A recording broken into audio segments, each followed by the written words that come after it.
ब्रह्मा जी ने कहा, शाप दे दिया, तुम सदैव बाल अवस्था में रहोगे।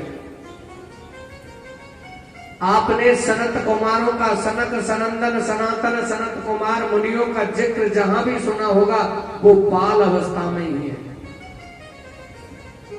सनत कुमार कभी भी वृद्ध हुए ही नहीं। अब तो मेरे ब्रह्मा जी क्रोधित हो गए कि मैंने जिनको पैदा किया कोई मेरी बात नहीं मान रहे। क्रोधित होकर के मस्तक से पसीने की बूंद नीचे गिरी और नीचे गिरते ही उस पसीने की बूंद से एक बालक उत्पन्न हो गया और बालक उत्पन्न होकर के रोने लगा। और संस्कृत में रोने को कहते हैं रुद्र। अब ब्रह्मा जी कहने लगे रुद्र रुद्र रुद्र रुद्र। तो उस बालक का नाम क्या रखा गया? बोलिए रुद्र भगवान की जय। अब तो ब्रह्मा जी ने पुनः 10 पुत्रों को उत्पन्न किया।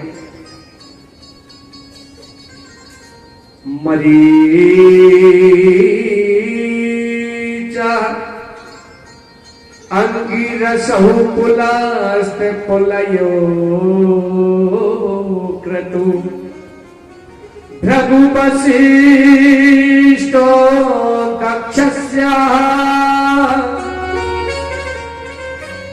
दशम स्त्र नारदा। ब्रह्मा जी ने 10 पुत्र उत्पन्न किए। मरीच, अत्रि, अंगिरा, पुलस्त्य, पुलाह, क्रतु, भृगु, वशिष्ठ, दक्ष और 10वें पुत्र देवऋषि नारद को उत्पन्न किया। अब थोड़ा सा और भी गौर कर लो कि ये उत्पन्न कैसे हुए। देवऋषि नारद ब्रह्मा जी की गोद से उत्पन्न हुआ। दक्ष महाराज ब्रह्मा जी के अंगूठे से उत्पन्न हुआ। वशिष्ठ मुनि ब्रह्मा जी के प्राण से उत्पन्न हुए। भृगु मुनि ब्रह्मा जी की त्वचा से उत्पन्न हुए। क्रतु मुनि ब्रह्मा जी के हाथ से उत्पन्न हुए। पुलाह मुनि ब्रह्मा जी की नाभि से उत्पन्न हुए। पुलस्त्य मुनि ब्रह्मा जी के कानों से उत्पन्न हुए। अंगिरा मुनि ब्रह्मा जी के मुख से उत्पन्न हुए और अत्रि मुनि ब्रह्मा जी के नेत्रों से उत्पन्न हुए। मरीच मुनि ब्रह्मा जी के मन से उत्पन्न हुए। अब जब 10 पुत्र भी उत्पन्न कर दिए तो भी उनका मन संतुष्ट नहीं हुआ, तो मन में विचार किया कि अब हमें मैथुन सृष्टि की रचना करनी चाहिए। मैथुन सृष्टि की रचना कैसे होती है? स्त्री पुरुष के संभोग करने से, मैथुन करने से जो संतान उत्पन्न होती है उसको मैथुन सृष्टि कहते हैं। तब मेरे ब्रह्मा जी ने एक पुरुष और एक स्त्री को उत्पन्न किया। पुरुष का नाम स्वाम्भु मनु था और स्त्री का नाम शतरूपा था। स्वाम्भु मनु पुरुष थे, शतरूपा स्त्री थी। दोनों को उत्पन्न किया और उनसे कहा भैया आप मैथुन सृष्टि की रचना करें, उत्पत्ति कीजिए। कुछ समय पश्चात मनु और शतरूपा के यहां 3 कन्याओं ने जन्म लिया, जिनका नाम देवूति, आकुति और प्रसूति। देवूति का विवाह कर्दम मुनि के साथ किया। आकुति का विवाह रुचि प्रजापति के साथ किया और प्रसूति का विवाह दक्ष प्रजापति के साथ किया। आचार्य महामुनि श्री सुखदेव जी महाराज कहने लगे, परीक्षित महाराज अब ब्रह्मा जी के मन में विचार आया, भाई मैंने सृष्टि की, उत्पत्ति तो की, पर पृथ्वी तो है ही नहीं। पृथ्वी तो हिरणाक्ष के भय से रसातल में चली गई है। ब्रह्मा जी विचार ही कर रहे थे तो एक छींक आती है, नाक से एक बूंद पानी की नीचे गिरती है और गिरते ही मेरे नारायण 12 भगवान का अपना अवतार लेते हैं। बोलिए 12 भगवान की जय। और मेरे 12 भगवान चलते हैं, समुद्र में प्रवेश करते हैं, पृथ्वी को लेकर के आते हैं।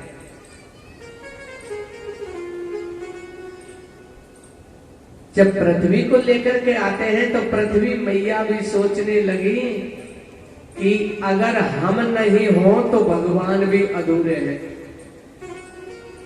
हमारी जरूरत तो परमात्मा को भी है।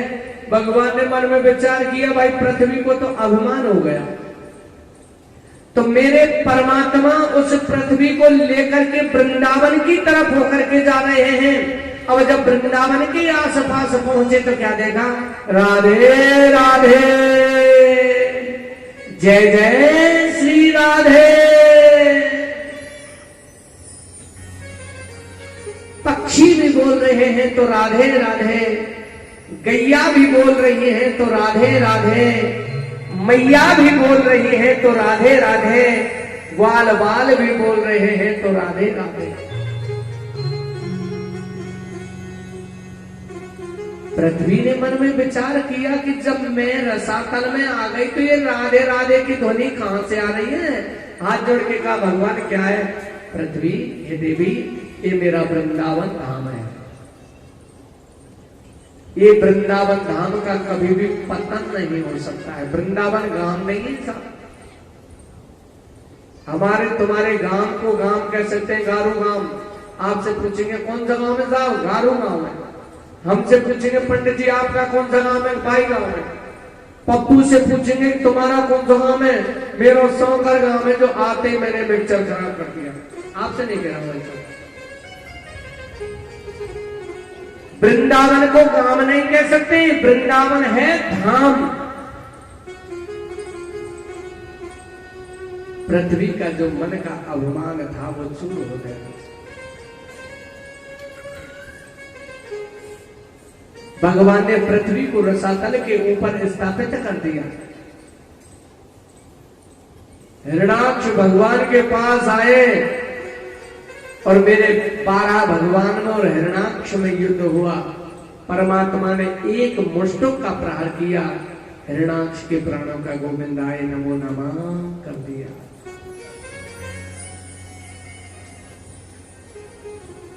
एक कड़ी से एक कड़ी जुड़ी हुई है साहब। हिरणाक्ष का वध हो गया। अब आचार्य महामुनि श्री सुखदेव जी महाराज कहने लगे, परीक्षित महाराज, हरि चर्चा में संशय नहीं करना चाहिए। अगर हमारा तुम्हारा समागम 7-6 दिन तक हो रहा तो इस बात का रहस्य खोला जाएगा साथ जब कथा का विश्राम समय होगा कि हरि चर्चा में संशय क्यों नहीं करनी चाहिए।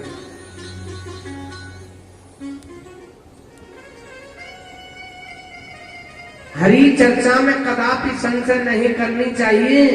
12 भगवान ने हिरणाक्ष को मार दिया, पर आपको मालूम है कि ये हिरणाक्ष कौन थे? दिति दीक्षायणी छद्मरिचं कश्यपं पतिता अपत्य काम चक्रमे संध्यायाम इच्छति।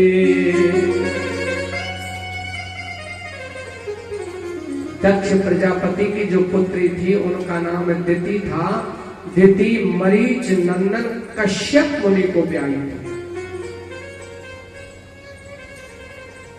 एक बार कामातुर होकर के कश्यप मुनि से संध्या के समय संभोग चाहती थी। ऋषि ने मना किया, नहीं मानी। ऋषि ने इच्छा को पूर्ण किया और तब कश्यप मुनि ने कहा, देवी आपने संध्या के समय में गर्भ धारण किया है, ये जो संतान उत्पन्न होगी वो आसुरी गुणों से संपन्न होगी।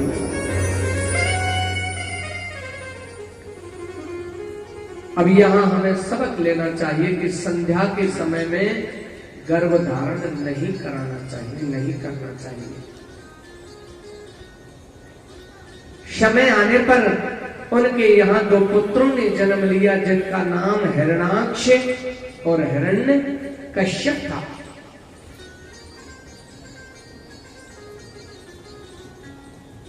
जन्म तो ले लिया, अब इसमें एक और भी प्रति है साहब कि जब सनत कुमार चारों मुनि भगवान विष्णु के दर्शन के लिए जा रहे थे तो द्वार पर जो 2 द्वारपाल थे उनका नाम जय और विजय था।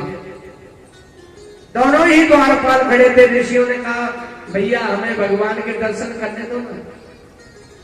ए महाराज, हमारे राजा का, हमारे महाराज का आदेश है, जब तक वो नहीं कहेंगे हम किसी को अंदर न जाने देंगे। सनत कुमारों ने बार बार जाने के लिए कहा, जय विजय ने मना किया। अंत में क्रोधित होकर के जय विजय ने कहा, हे जय विजयो, सनत कुमारों ने कहा हे जय विजयो, जिस प्रकार असुर अपनी जिद पर अड़े रहते हैं उसी तरह तुम अड़े हुए हो। हम तुम्हें शाप देते हैं, आप 1 जन्म में नहीं, 2 जन्म में नहीं, 3 जन्मों में असुर योनि को प्राप्त हो गई है हमारा श्राप है। जय विजय ने चरण पकड़ लिए सनत कुमारों के। ये महाराज, इसमें हमारा कसूर क्या है? हम तो अपने राजा की आज्ञा का पालन कर रहे हैं। शाप तो मिथ्या नहीं हो सकता है, पर हमारा उद्धार कैसे होगा? भैया 3 जन्मों में तुम्हारा उद्धार होगा, वो नारायण के ही कर कमलों से होगा। प्रेम से बोलो जय श्री कृष्ण। 3 संवादना कथा थी, अब यहां से 3 चरण आ गए। 3 चरण कौन से आ गए? जय विजय ने पहला जन्म लिया हिरणाक्ष और हिरण्यकश्यप के रूप में लिया। हिरणाक्ष का उद्धार मेरे परमात्मा ने 12 रूप धारण करके किया और हिरण्यकश्यप का उद्धार मेरे प्रभु नरसिंह अवतार धारण करके उनका उद्धार करेंगे। दूसरा जन्म लिया रावण कुंभकर्ण के रूप में लिया। मेरे नारायण ने रावण कुंभकर्ण का उद्धार मर्यादा पुरुषोत्तम भगवान श्री राम का अवतार धारण करके उद्धार किया। तीसरा जन्म शिशुपाल दंत वक्र के रूप में लिया और शिशुपाल दंत वक्र का उद्धार मेरे परमात्मा ने, मेरे नारायण ने भगवान श्याम सुंदर का रूप धारण करके उनका उद्धार किया। 3 चरणों पर कथा चलेगी, 3 संवादों पर कथा है और जैसी करनी से कथा प्रारंभ होगी, जैसी भरनी पर कथा विश्राम लेगी। जैसी करनी वैसी भरनी। अगर समय देते रहे तो आनंद आएगा साहब। कल हम ऊपर मंदिर पर बैठे थे,